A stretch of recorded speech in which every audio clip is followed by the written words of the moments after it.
For all you viewers who watch my channel, you already know I got a Corvette about 4 weeks ago after a long wait.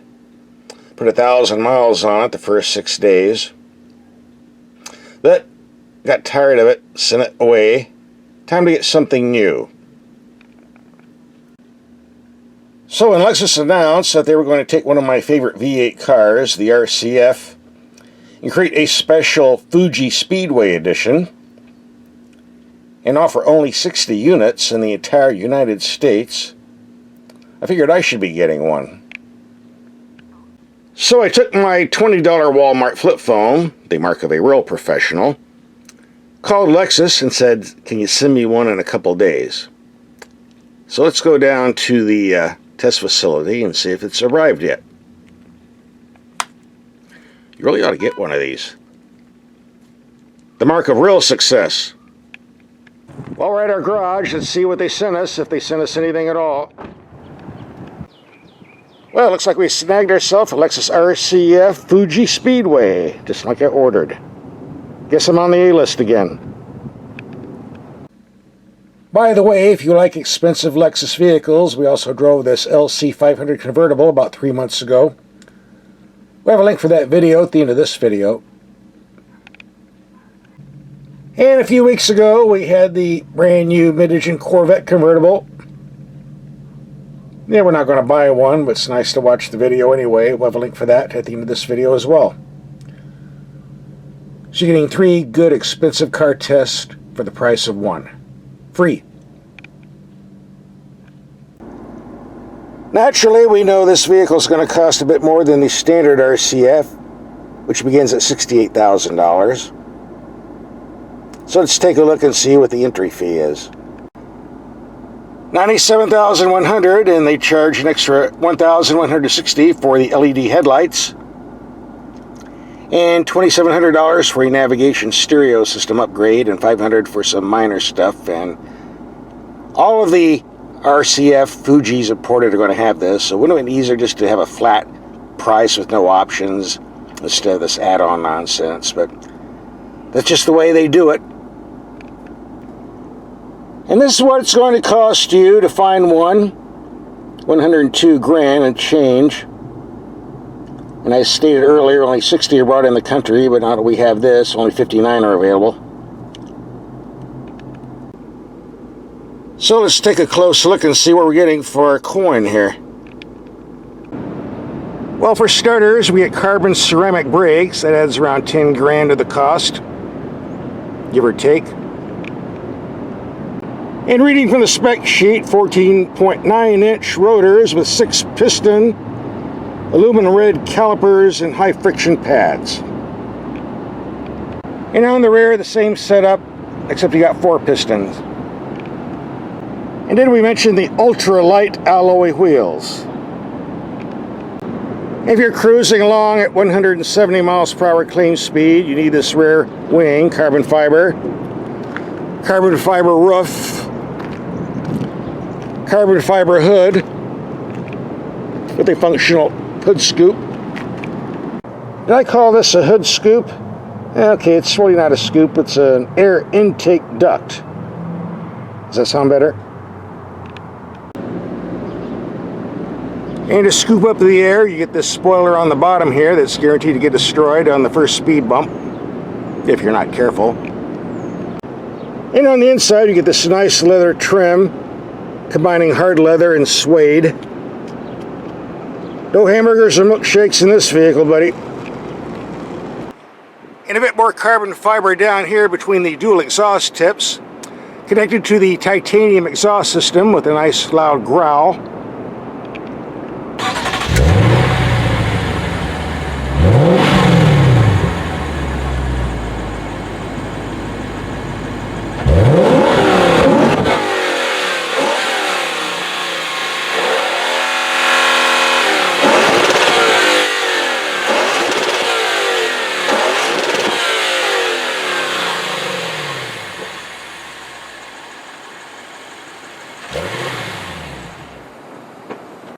The high winds are screwing things up here, but it sounds far better in person than it does on the camera. Well, the base price of an RCF is $68,000. A fully loaded one like I had last year was 82 grand. So there's actually about a $20,000 difference between the Fuji edition and a fully loaded RCF. So subtract about 10 grand worth of braking. That means you're paying about 10 grand for the carbon fiber and the exclusiveness of the vehicle. Not too bad. Under the hood, the stock 5-liter V8, 472 horsepower. Fuel economy 16 mpg in the city, 24 on the highway. They claim 0 to 60 time of 3.96 seconds versus 4.2 for the stock RCF. And I can't believe how light this hood is. Like it's made out of cardboard. So let's look in the trunk and see if there's a spare tire. Of course not. Just a cheesy tire repair pump. Well, we only got 10 cubic feet back here, so naturally a spare tire wouldn't fit anyway. And underneath this is a 17-gallon gas tank that's going to run dry in a real hurry if you drive this car hard. So the question that everybody wants to ask, how much weight is this carbon fiber saving? I looked it up, 3902 pounds for the standard RCF V8 and 3781 for this. I never was good at math, but I think that's 121 pounds difference. And as we do in all of my videos, we take the headlights out in the dark and see how they perform, especially here when they're like $1,100 extra. Look pretty fancy. Well, let's see what they do. Well, they look bright enough. Let's see what they do in the real world. Does a good job of lighting up the cats. Now we know where they're coming from.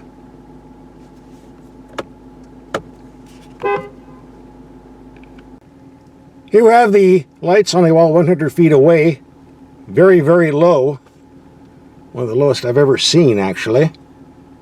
It'll be interesting to see how these perform out in the country back roads that will be going on later on in the video.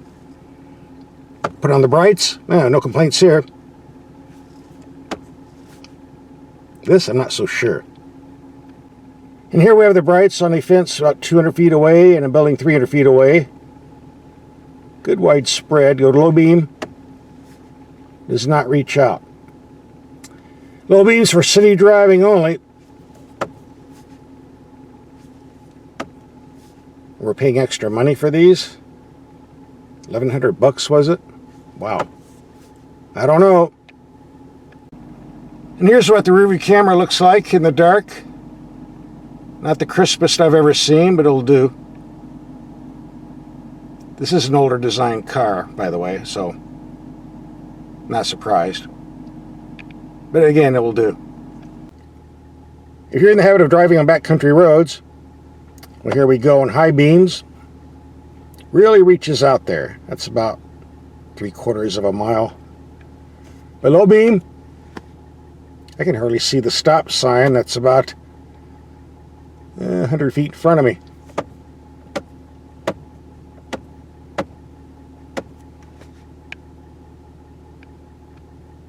Just for the record, I went over my other Lexus video archives, and it appears I've had these headlights 4 times before, and they performed exactly the same 4 times before. So no, they're not out of alignment. The low beams do ride that low. Just good to know. Let's go in this fancy cabin and see what we have here, and certainly no room for people in the back. Not if they have legs. And getting in and out is a very slow process anyway. You have to wait for this electric seat to crawl forward. This is mainly for pets, groceries, maybe a pair of monkeys. Okay, let's look at the positive stuff. A nice sized glove box if you take out all the very thick owner's manuals. Down here we have the drive selector knob, offering eco, normal, custom, sport, or sport plus modes of driving. And down here we have the launch control. I'll talk about that later on in the video. And the gauge cluster changes depending on what mode it's in. Here's Eco, Normal, Sport, Sport Plus. Give yourself a nice light show. If you like to shift manually, you get paddle shifters on the steering wheel where they belong, not on the steering column like some others do where they don't belong. Lexus got it right. The climate controls are pretty easy to operate, and above that we get a real analog clock that won't burn out when the warranty goes out. Unfortunately, the info screen control is a finger touch pad. Works good when you're sitting still, when you're driving, bouncing around, not so much. I like the old toggle switch on the older Lexus models, but they decided to do away with it. I wonder what happens when you spill your coffee and it goes down in here. I wonder how much that would cost to fix. In any case, you run your finger along the control and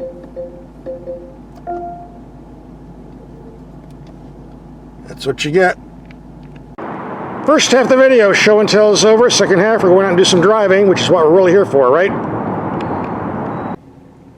As we do in all of our videos, we're going to take some mild speed humps around 20 miles per hour to evaluate suspension performance and impact. We're doing this in the normal mode, so let's give it a go.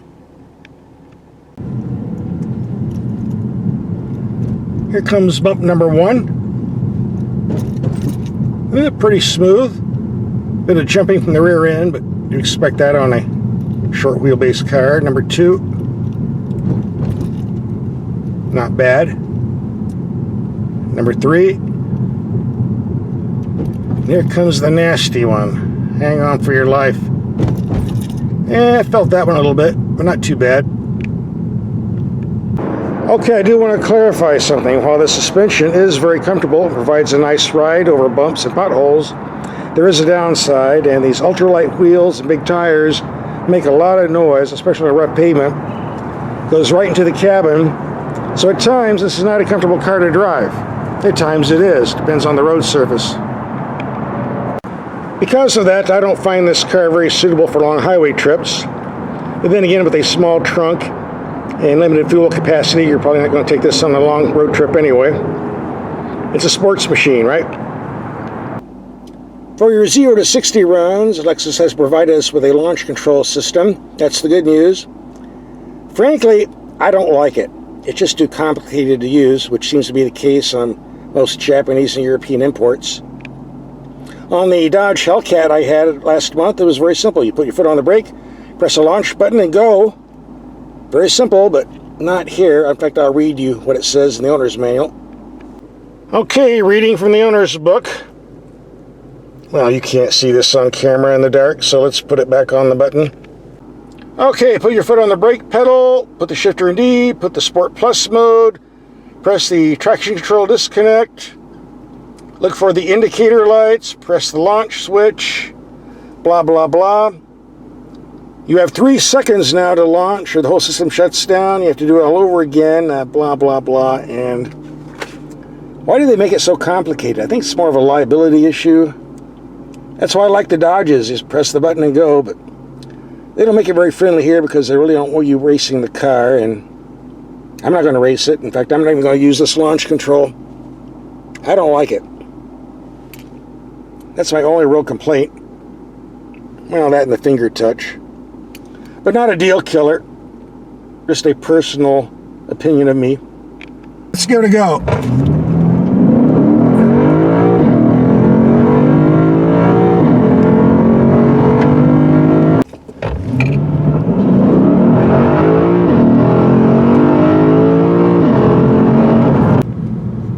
This is a beautiful V8 engine, one of the best on the planet. Got a lot of guts, but even with all this carbon fiber, this is still a heavy car. Extremely heavy, and it shows.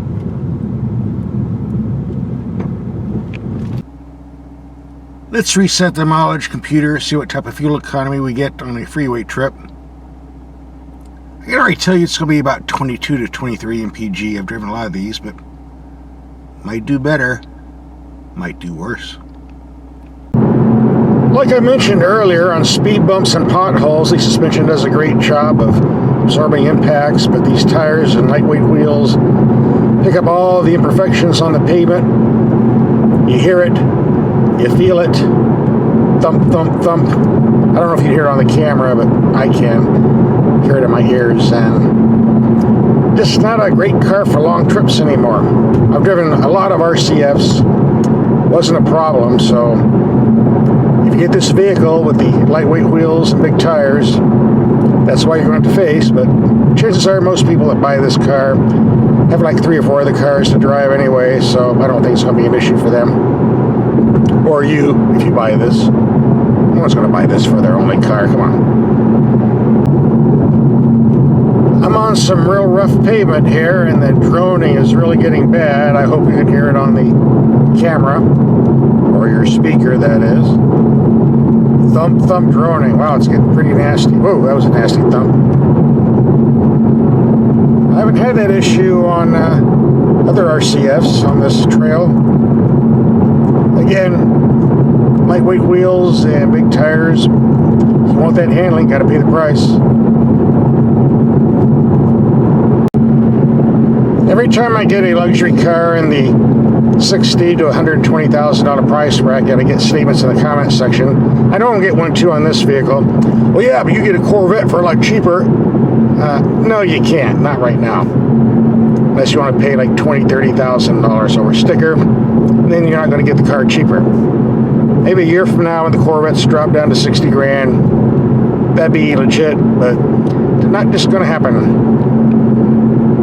Well, the EPA claims 24 mpg. We got 25.7 at 75 miles per hour. Oh, 25.6, sorry.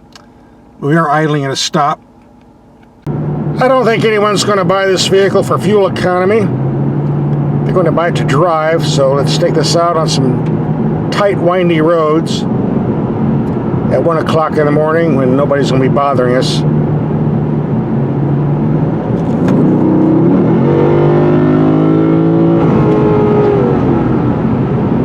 Yeah, let's do it.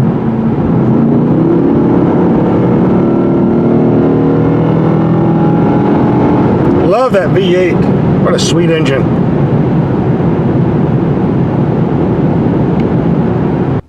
I don't like harping about the headlights, but here's an example. Just to remind you once again, I have the high beams on. Look at this. Great LEDs for long distance. I can really see out there, but go low beam. I can't see anything on top of that hill. There could be a mountain lion, a skunk. Who knows what's up there? I do not like these low beams at all.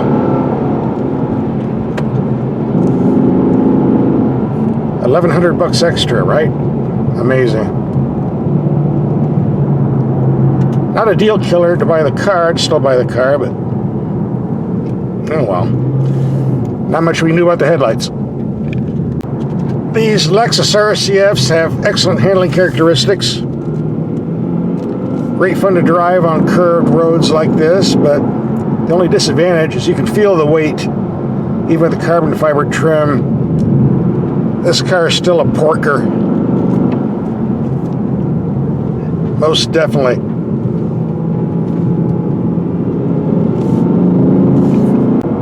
In daily driving, the ceramic brakes don't offer any advantage over standard brakes really, but on roads like this, and if you drive like this, you're getting your money's worth for sure. Then the $10,000 approximate price tag for them doesn't seem so bad. The hotter they get, the better they perform, and the better they feel with the pedal.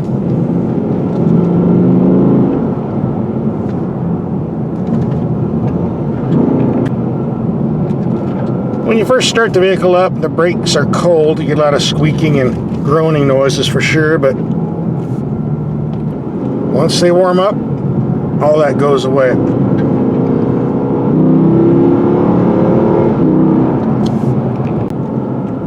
Right now I have the vehicle in Sport Plus mode, and if you're racing somebody for money and you need every ounce of acceleration you can get, maybe it's okay. Otherwise, I say pass. All it does is lock the transmission down in lower gears and keeps it there. A lot of excess noise and fuel wasting, and the It's just not very pleasant to use. I'm locked at 5,500 RPM right now and doesn't want to shut off. This is crazy. You know, I gotta turn this off and go back to normal mode. Good grief. This is where the paddle shifters on the steering wheel come in. Just choose the gear you want, instead of having the car do it for you and giving you gears you do not want. Hey, what do we got here? A bridge.